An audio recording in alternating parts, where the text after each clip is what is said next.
वसल्लम। हम सब के मुर्शिद मुहतरम उस्ताद उलमा बाफैज़ और मारूफ आलिम दीन, आज के इस इजलास के सदरनशीं जनाब सदर आली हज़रत काबिल एहतराम हज़रात उलमाए किराम, बुजुर्गान मुहतरम, नौजवान साथियों, पर्दानशीं ख़वातीन, आज हम सब अपने महबूब इदारे मदरसा तौहीदिया अमरुल उलूम के जलसे दस्तारबंदी की निस्बत से यहाँ जमा हुए हैं। अल्लाह ताला हम सबके जमा होने को कबूल फरमाए। बड़ी बात यह है कि हमारी आबादी में ये मदरसा है और मदरसे में कुरान मुक़द्दस की तालीम का सिलसिला जारी है और आज उसका फल हमारे सामने आया।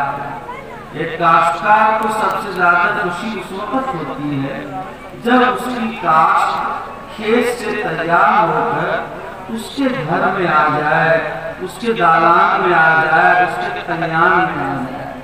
जब तक वो उसके खलियान में और घर में वो चीज नहीं आती, उस वक्त तक उसके दिल में तरह तरह के खदशात जन्म लेते रहते हैं। हम ये समझते हैं कि आज जो वफ़ाद किराम के सरों पर मोतबर और मुस्तनद बड़े उलमा के मुबारक हाथों से दस्तारे फजीलत रखी जाएगी, तो आबादी के तमाम लोगों के लिए इससे ज्यादा खुशी की बात क्या होगी कि जिस मदरसे पर उन्होंने मेहनत की और कर रहे हैं, आज कामयाबी का समरा हमारे सामने माशाअल्लाह यूट्यूब पे आएगा। सो अल्लाह ताला इस बड़ी कामयाबी पर हम सबको कबूल फरमाए और अल्लाह ताला हम सबको अपने फर्ज से नवाजे। हाज़रीन गिरामी, इस मौके पर मैं मदरसा तौहीदिया के जिम्मेदारों को, असातिज़ा को, हुफ़ाज़ किराम को और उनके वालिदैन को और आबादी के तमाम बुजुर्गों और नौजवानों को मुबारकबाद पेश करना चाहता हूँ कि आप अल्लाह की तारीफ से एक इदारा आपकी आबादी में चल रहा है। अल्लाह ताला इसको मज़ीद इस्तिक़ाम अता फरमाए। मैं इस वक्त आपसे किसी तवील गुफ्तगू का सामान नहीं हूँ और न मेरा इरादा है। शायद मुझे आज खिलाफ़े आदत उजलत ज़्यादा है, इसलिए कि मुझे दूसरी मशगूलियत है और वो ज़रा बहुत मजबूरी की मशगूलियत है। इसलिए हमारे रफ़ीक़ मोहतरम जनाब मौलाना अहमद हुसैन कासिमी साहब मुआविन नाज़िम ने तवील गुफ्तगू फरमा दी है। मैं अब ज़्यादा वक्त लेना मुनासिब नहीं समझता। मेरी हाज़िरी हो गई, मैं हाज़िर होकर सादत हासिल कर ली। करूनी और ये गफूरा से मेरा एक दर्जे का लगाव इस तरह का है कि मुझे 2 दिनों कबल मौलाना ने कहा कि चलना है फला जगह आप जानते हैं। मैंने कहा कि मैं अब तकरीबन गांव की सतह तक जानने लगा हूँ, या तो जाने की वजह से या लोगों से मुमारसत और मारत होने की वजह से। तो मुझे याद है कि सन 2002 में बखूरा आया था, मेरे अजीज शागिर्द थे यहाँ उनकी निस्बत से, और हमारे मुहतरम और बहुत मोहब्बत करने वाले अल्लाह रहमत फरमाए जनाब मरहूम ज़मानुल्लाह नदीम साहब, जो 98 में दारुल देवबंद से हज़रत काज़ी इस्लाम कासिम रहमतुल्लाह अलैह खिदमत में इफ्ता और कज़ा की तालीम के लिए हाजिर हुआ। तो जनाब ज़मानुल्लाह नदीम साहब रहमतुल्लाह अलैह को देखा तो हम उन्हीं को सबसे बड़े हज़रत समझने लगे। बाद में पता चला कि नहीं, बड़े हज़रत वो हैं और ये शायद वहीं के रहने वाले हैं, लेकिन ये साहिब कलम अदीब और अच्छे मुअल्लिफ हैं। तो मैं इस आबादी में तकरीबन 20 साल पहले या 19 साल पहले आया कि मेरे शागिर्द भी मुझसे पढ़ते थे उस जमाने में, तो उसके घर आना हुआ था मोहब्बतों से, इसलिए मेरी हाजिरी हो गई। तो मैं समझता हूँ कि मेरी बहुत ज़्यादा खुशी हुई।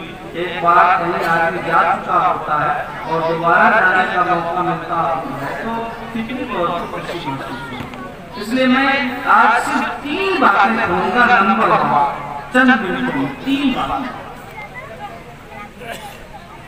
पहली बात तो ये है कि ये उम्मत उस वक्त तक तरक्की नहीं कर सकेगी जब तक आपस में इत्तेहाद और मोहब्बत कायम न हो। ये तय है। आका मौला जनाब मुहम्मद रसूलुल्लाह सल्लल्लाहु अलैहि वसल्लम ने जितना जोर उम्मत के इत्तेहाद पर और उम्मत के को जोड़े रखने पर दिया है, गौर करेंगे तो ऐसा मालूम होगा कि गोया कि उम्मत को मुत्तहिद करना वैसे ही फर्ज है जैसे नमाज पढ़ना फर्ज है, रोजा रखना।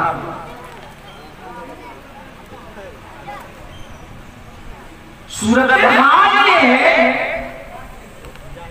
कि जो उम्मत दाई हो और अल्लाह ने उसको दाई की हैसियत से बर्पा किया हो, उस उम्मत का हाल ये है कि वो आपस में मसलक के नाम पे दस्तो गरीबा है, बिरादरी के नाम पे दस्तो गरीबा है, मोहल्ले और खानदान के नाम पे बरसरे पैकार है, गांव और जिला और इलाके के नाम पर बरसरे पैकार है।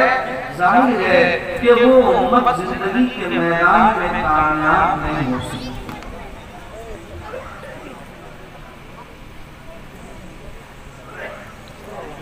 वो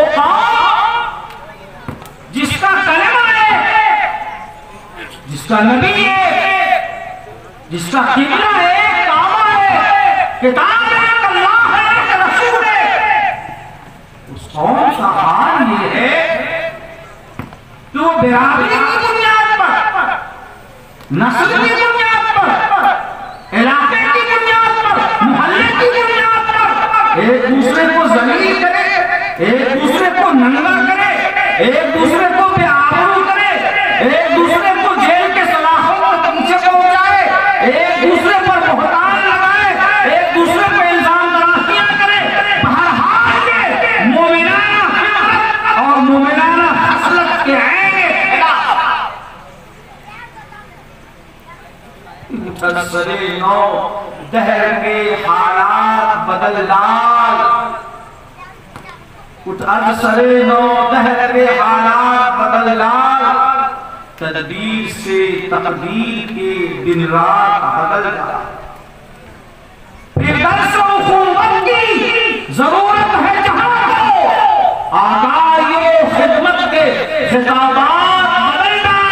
और क्या जुल्म है मुसलमान हो, मुसलमान का दुश्मन, अरबाब हवसकार की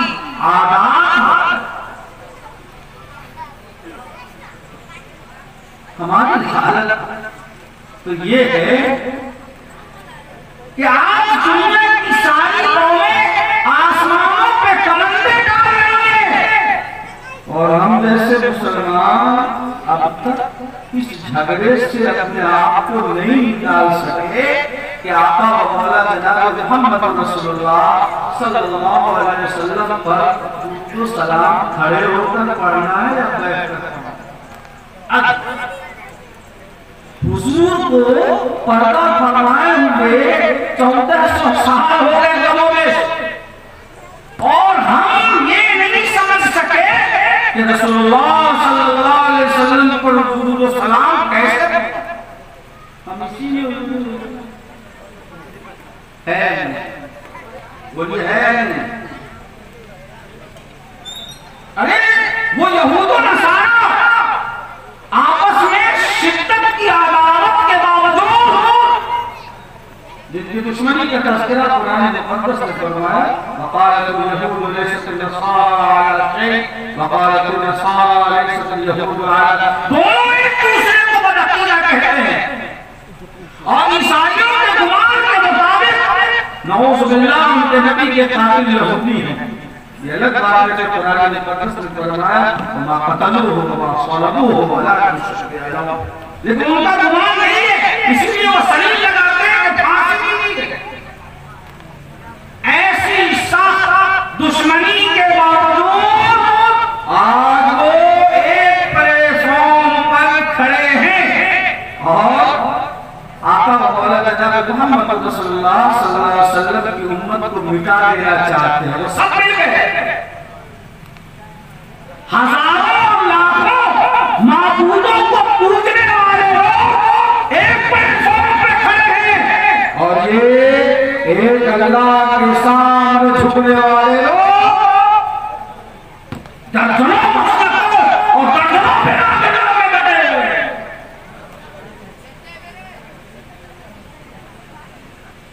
तू ही नामा चंद कलियों पर तनाज़ कर गया, तू ही नामा चंद कलियों पर तनाज़ कर गया, वरना गुलशन में इलाज तन्ने दामा भी है। तुमने सिर्फ किसी को कोई चीज समझ लिया।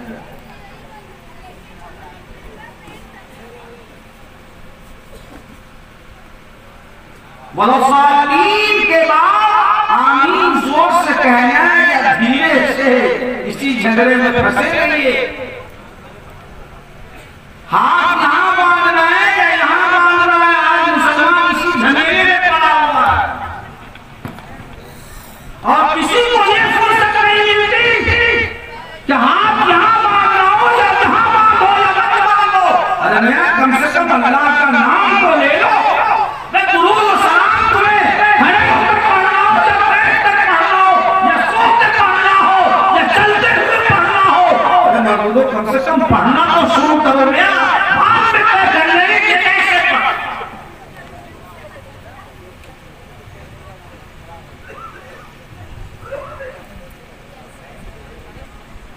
खानदान और नस्ल और खानदानी बर्तरी अगर कामयाबी की दलील होगी तो रसूलुल्लाह सल्लल्लाहु अलैहि वसल्लम से आलिम खानदान न तो दुनिया में किसी का हुआ है और न क़यामत तक किसी का होगा।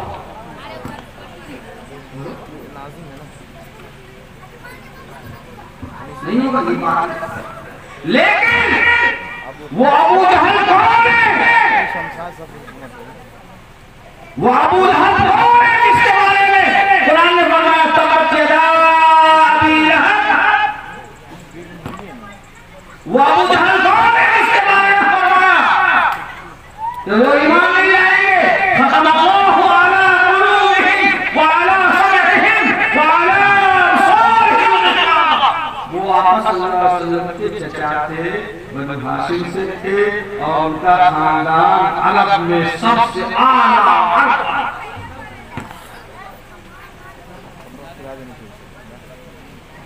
और वो जो मक्का की गलियों में घसीटा जाता था और पूरे लगाए जाते थे, जिनके पसीने से चिंगारियां बुझ जाती थी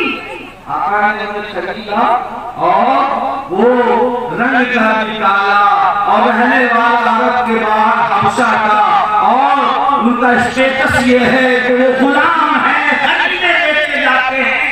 लेकिन कलमे तैयबा ला इलाहा इल्लल्लाह मुहम्मदुर रसूलुल्लाह का शराब इश्क ऐसा किया है कि आका सल्लल्लाहु अलैहि वसल्लम फरमाते हैं कि बिलाल, मैं जन्नत में तुम्हारे कदमों की आहट सुना।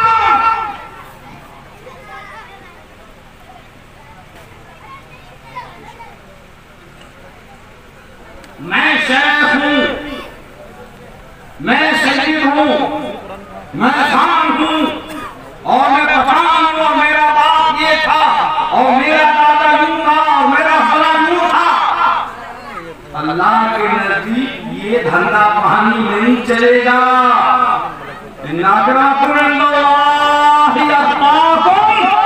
अल्लाह के नजदीक कल्बे सादिक चलेगा, खुलूस चलेगा, वहदानियत और रिसालत चलेगी। ये सब तमाशा नहीं, चैप्टर क्लोज करने की। हजरत नूह अलैहिस्सलाम का बेटा किनान है, और वो डूब रहा है। हजरत नूह अलैहिस्सलाम नबी है, फरमाया या रब्बल आलमीन, कम से कम मेरे बेटे आजा बेटा कश्ती में सवार, या बुनय्या अर्कम माना वला तकुन मिनल मुग़रक़ीन, आजा क्या कहते हो? हुजूर माफ कर दीजिए, मेरा बेटा है। मोहब्बत के प्रेमी ने जोश मारा, बाप की आंखों के सामने बेटा हिचकोले खाए तो बाप का वो शफकत तो जोश उठाए। तुम्हारा बेटा नहीं है, तुम्हारा बेटा कहाँ है? वो तो महान है। इन्नहु लैसा मिन अहलिक। हज़रत नूह अलैहिस्सलाम ने माफी मांगी। अगर खानदानी बरतरी कामयाबी की दलील होती तो नबी का बेटा कामयाब होता। अगर खानदानी बरतरी कामयाबी की दलील होती तो नबी हजरत इब्राहीम अलैहिस्सलाम के बाप वो आज़र कुछ साज भी है, कुछ शिकन, कुछ फरोश भी है, कुछ बनाता भी है, कुछ बेचता भी है, और उसके घर में हजरत इब्राहीम को कुछ शिकन को पैदा कर दिया। तो हजरत इब्राहीम के बाप को तो कामयाब हो जाना चाहिए, लेकिन नबी का बाप पूछिए वो वाला। इसलिए खानदानी झगड़ों को, खानदानी बर्तनी को रसूलुल्लाह सल्लल्लाहु अलैहि वसल्लम ने जूते तले रौंद दिया और तासुब की तमाम दीवारों को मुनहदिम कर दिया। और आप सल्लल्लाहु अलैहि वसल्लम ने एक हमें फॉर्मूला दिया, मन दआ बिदावल जाहिलिया वमिन दुसाई जहन्नम, कि जिसने जाहिलियत का नारा लगाया वो जहन्नम का ईंधन बनेगा। जाहिलियत का नारा क्या है? गाँव में मुखिया की पंचायती करने बैठे, अच्छा कहाँ का है? इस मोहल्ले का है, करौली का। मुखिया की कहाँ के है? अच्छा उससे रिश्तेदार है। हमारे मोहल्ले के आदमी के खिलाफ फैसला होगा,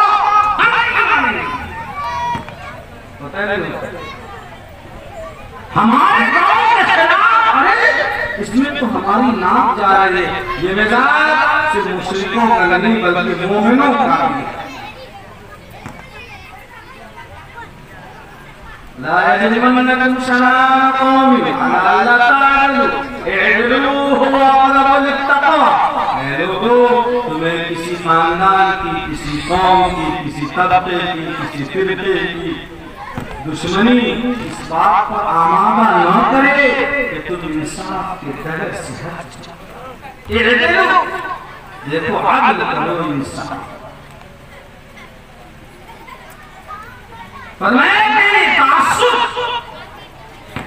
जो जाहिलियत का नारा लगाएगा खानदान की बुनियाद पर, गांव की बुनियाद पर, मोहल्ले की बुनियाद पर, हक और नाहक देखे और समझे बगैर आगे बढ़कर साथ देगा, और जहन्नम, वो जहन्नम का ईंधन है। सहाबा ने फरमाया या रसूलल्लाह, क्या ऐसा आदमी जो खानदान की बुनियाद पर जाता है, लेकिन वो नमाज भी पढ़ता है, रोजा भी रखता है, टोपी भी लगाता है, चिल्ला भी जाता है, गश्त भी करता है, रमजान में चंदा भी देता है और साहब हजरत मौलाना के साथ भी बैठ के गप्पे लड़ाता है। ऐसा आदमी भी जहन्नम का ईंधन बनेगा। आका ने पढ़ के फरमाया इंशाअल्लाह सामा वज़ाना अन्नहु मुस्लिम, जिया नमाज भी पढ़ता हो, रोजा भी रखता हो और अपने आप को पक्का मुसलमान भी समझता हो, फिर भी वो जहन्नम का ईंधन बनेगा। इसलिए तो उसने तासुब को हवा दी है।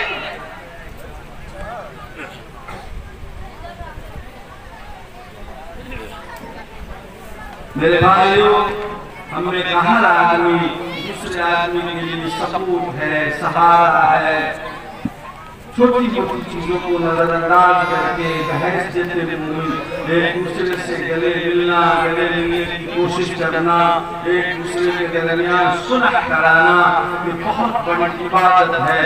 रसूलुल्लाह सल्लल्लाहु अलैहि वसल्लम ने इरशाद फरमाया अल मुस्लिमु लिल मुस्लिम कल बुनियान यशुद्दु बअज़ुहु बअज़ा, एक मुसलमान दूसरे मुसलमान के लिए दीवार ईंट की तरह है, जैसे एक ईंट दूसरी ईंट के लिए सहारा है, दूसरी तीसरी ईंट के लिए, वैसे ही मुसलमान इस मुसलमान के लिए, इस मुसलमान इस मुसलमान के लिए। कैसी मखसूस मिसाल दी प्यारे आका सल्लल्लाहु अलैहि वसल्लम ने कि आज भी सोचकर अजीब सा लगता है, कुर्बान जाए हम सब सल्लल्लाहु अलैहि वसल्लम पर ऐसी मिसाल दी। इसमें कितनी बातें समझने की है। दीवार में ईंट में एक 2 नंबर की है, एक 1 नंबर की भी है, एक मीठा भाग भी है, हर तरह की ईंट है। अब हमने 2 नंबर की ईंट को ये समझ कर निकाल दिया, ये तो 2 नंबर मीठा भाग है, 3 नंबर ईंट है, इसकी दीवार में जरूरत नहीं है, ठंडी मारा और उसको निकाल दिया। ईमानदारी के साथ बताइए तो 1 नंबर की ईंट जो ऊपर में है वो अपनी जगह रह सकेगी? 2 नंबर की ईंट को निकाल दिया तो 1 नंबर वाली बहुत मजबूत है ईंट है, लेकिन वो रहेगी अपनी जगह, वो भी गिर के नीचे आएगी। ये जो समाज का चौधरी है और जिम्मेदार है और जठैयत है और जमींदार है, और वो समाज का गरीब काश्तकार है, और वो जो कोने पर जुम्मन मियां बैठा है, और वो जो जुमराती मियां है, और वो जो सुगाती मियां है, वो भी इस जमींदार के लिए उतना ही जरूरी है जैसे उस 1 नंबर की ईंट को रोकने के लिए 2 नंबर की ईंट जरूरी है। समझिए इन बातों को, तब जाकर समाज की तश्कील अमल में आती है, तब पुख्तगी पैदा होती है और पायदारी पैदा होती है। हमने उसको गरीब समझकर, कमजोर समझकर, अपने बराबर नहीं समझा और किनारे डाल दिया, हम उनसे कमजोर हो। इसलिए मेरा आज का बगैर किसी तकलीफ के ये पैगाम है कि इस वक्त जरूरत है मिल्लत को कि मुसलमान अपने तमाम तर बिरादरी और खानदानी और मसलकी झगड़ों को खत्म करके कलमे तैयबा ला इलाहा इल्लल्लाह मुहम्मद रसूलुल्लाह की बुनियाद पर एक हो जाए, एक हो मुस्लिम हरम की पासबानी के लिए नील के साहिल से लेकर काबा के काशगर का अमली नमूना बन जाए। और हम तो उसको यूं समझाते हैं कि जैसे एक अपार्टमेंट हमने खरीदा, एक अपार्टमेंट है, उसमें बकुला के कई खानदान वालों ने अपना अपना फ्लैट खरीदा है, किसी का सेकंड फ्लोर पे है, किसी का थर्ड फ्लोर पे है, किसी का फर्स्ट फ्लोर पे है, हर का इनका भी है, उनका भी है, उस देवबंदी का भी है, इस बरेलवी का भी है, उस हदीस का भी है, इस अंसारी का भी है, और शेख का भी है, और सैयद साहब का भी है, और बेचारा राय मंसूरी का भी है, सबका एक एक फ्लैट उस अपार्टमेंट में। अब सरपसंदों का जमाना, इसीलिए टाइम बम ला करके अपार्टमेंट के बेसमेंट में निचले वाले हिस्से में लगा दिया। अब हर आदमी कोशिश में है कि हम अपने फ्लैट को बचाएं। एक नहीं बचेगा। कैसे बचेंगे? ये भी वो भी फला भी, हर मसलक के लोग, हर खानदान के लोग, सब लोग अपने अपने फ्लैट को बचाने में लगे हुए। किसी का फ्लैट बचेगा? किसी का फ्लैट बचेगा? अगर फ्लैट बचाना है तो सबसे पहले सब मिलकर उस बेसमेंट से टैंक बम को निकाल कर फेंक दो, सबों का फ्लैट बचेगा। अपार्टमेंट बचेगा तो फ्लैट बचेगा, अपार्टमेंट नहीं बचेगा तो किसी का फ्लैट नहीं बचेगा। नौजवानों, कौन को ये पैगाम दो, ये बिरादरी की तबलीग मत कीजिए, मसलक की तबलीग मत कीजिए, मजहब की तबलीग कीजिए। अगर मजहब बचेगा तो सबों का मसलक बचेगा, बिरादरी बचेगी। अगर मजहब नहीं बचेगा तो किसी का मसलक और किसी की बिरादरी नहीं। अगर हम सब इस पैगाम पर अमल पैरा हो जाए तो इस मुल्क हिंदुस्तान में वैसे हमारी तादाद कम है और अकलियत में है, लेकिन हमारा ईमान इस बात पर है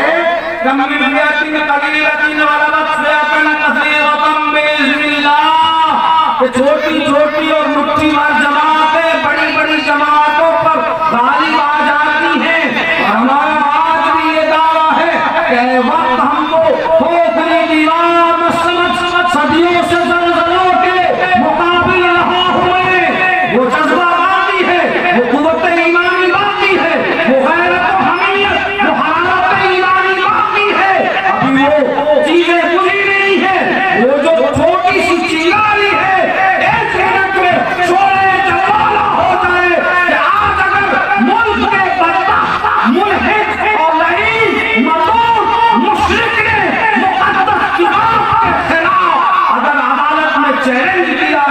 तो यकीनन हम अपनी आंखों से ये मंजर देखें भपूरा की आबादी में और मदरसा तौहीदिया के शहर में हम देखें कि हमारा नसीब के ज़बान से कहना है कि हमने हर दौर में नामों से रसालत के लिए, हमने हर दौर में नामों से रसालत के लिए कुल हवाओं से बगावत की है। सिर्फ ये हमारा नारा है बल्कि अमली तौर पर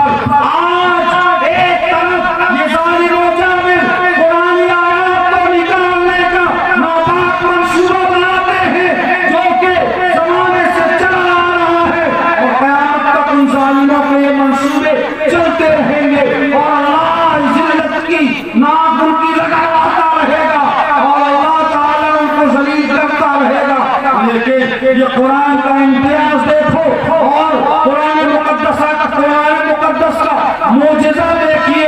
एक तरफ तो वो तूफान आया है, दूसरी तरफ देखो कि मदरसा तौहीदिया के शहर में चार मासूम बच्चों ने लॉकडाउन के बावजूद कुरान मुक़द्दस को अपने कलेजे में पहना। अजीब मौजज़ा है।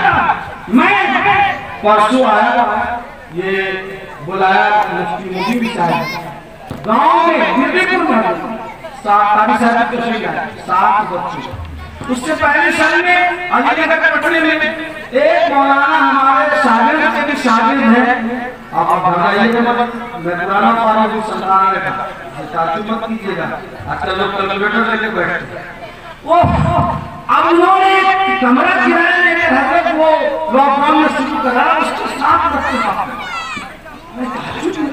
तो मुझे बर्दाश्ता ये बात समझ में आई तो अल्लाह ये मुजज़ा है इस्लाम का और मुजज़ा है कुरान का। ऐ मुसलमानों, अगर अपनी अहमियत को नहीं समझोगे तो खुद समझो, तुम्हारा काम समझो। क्या आज देखिए यहाँ गाँव में लॉकडाउन के बावजूद 4 बच्चों के सरों पर हमारे हजरत आए हुए हैं और दस्तावेज फजीलत रखेंगे। तो ये बात खुदा की कसम ईमान को ताज़ा कीजिए कि तुम्हें बिजलियां गिराने की, हमें जिद है वही आशियां बनाने की। और ये आशियां बना एक तरफ तुम वह कर परहेज करो कि हमारे गोलियां रसी ओलामा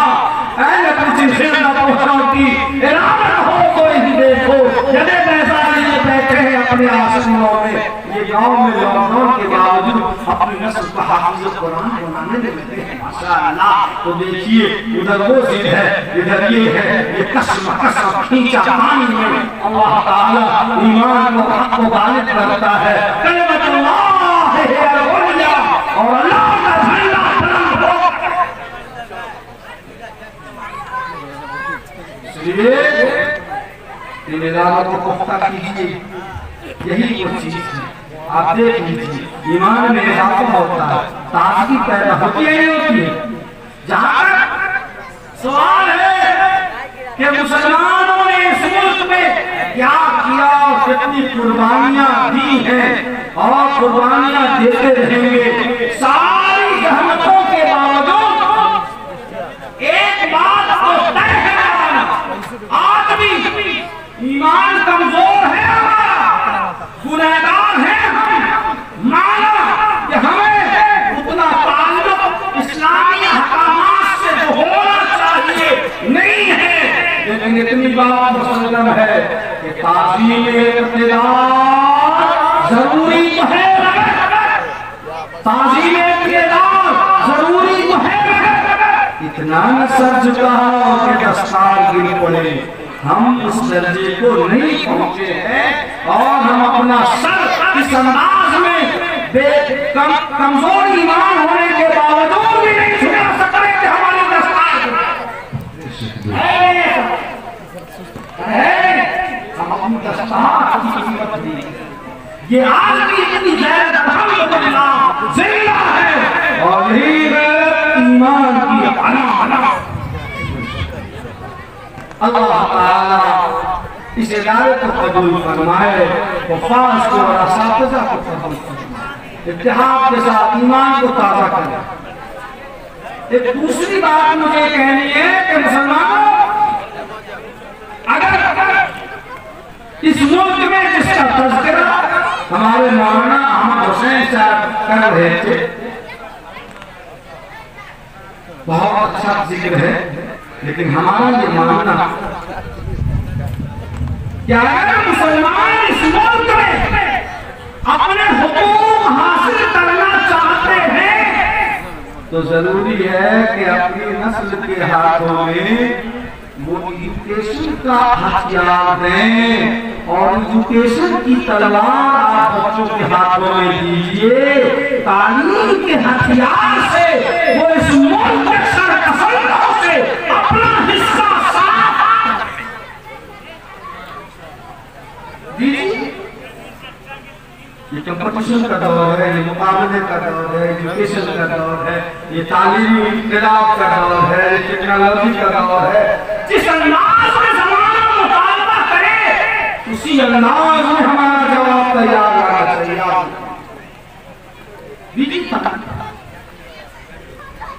लेकिन यहाँ पर हम कहेंगे कि ये हमारे लिए अफसोस का मकाम बेशक है कि हमारे पास लिबास का बजट है, हमारे पास खाने पीने का बजट है, हमारे पास मकान का बजट है, दुकान का बजट है। अगर हमारे पास बजट नहीं है तो वो एजुकेशन का कोई बजट नहीं, तालीम का कोई बजट नहीं। क्या मुसलमान इसीलिए बर्बाद किए गए हैं कि इनके बच्चे 8 साल 10 साल के हो जाए, मुंबई दिल्ली बेंगलोर चेन्नई के होटल में जाके गिलास मांगे और हजरत मौलाना शफीउर रहमान साहब का बताता हूँ, जवानी से लेकर पढ़ाते तक पढ़ाते एकदम आज तक पढ़ा रहे हैं और सबको रटा रहे हैं कि नाबालिग बच्चों से कमाई करवा करके खाना ना जाए, नाबालिग बच्चों से कमवाना ना जाए, नाबालिग बच्चों की कमाई खाना ना जाए, कोई असर नहीं। जिस कौम के नबी ने ऐसा ग्लोबल आइडियोलॉजी पेश किया हो, उस कौम का हाल ये है कि सारी चीजों का बजट है लेकिन एजुकेशन का कोई बजट नहीं है। ले जाइए इसको मदरसे में डाल दीजिए, बनी बकरी अल्लाह के नाम पर खैराती बना दीजिए। अरे मियां अगर तालीम बुलंद चीज तो तालीम को आप खैराती बनाना चाहते हैं और तालीम को सदका देना चाहते हैं। मियां ऐसे काम नहीं चलेगा। जो कौम तालीम जैसी आज़ीम शान चीज को खैराती बना दे वो कौम तालीम याफ्ता नहीं सकती। इसलिए उसके लिए बजट बनाए, हर आदमी को तय करें कि हमारी आबादी में आने वाले 5 सालों में 10 बच्चे मेडिकल कंप्लीट करें। कम से कम 5 बच्चे IIT उसमें इंजीनियरिंग करेंगे। कम से कम 5-7 बच्चे IAS और IPS की तैयारी में लगे। अल्लाह ने आबादी वालों को कमी नहीं की है, मैं जानता हूँ। घर मकान तो सारी चीजें भरपूर की है, एक बजट को बनाइए। हमारी सोच की इंतहा क्या है? टीचर की नौकरी बस जल्दी में जो हो जाए, नबी जी रोटी भेजो, नबी जी रोटी भेजो, नबी ऐसा टीचर की नौकरी। हमारी सोच की इंतहा टीचर की नौकरी। लड़कियों को पढ़ाएंगे, आंगनबाड़ी की नौकरी दिलाने के लिए ढेंगा मस्ती करेंगे, ये बात वो बात।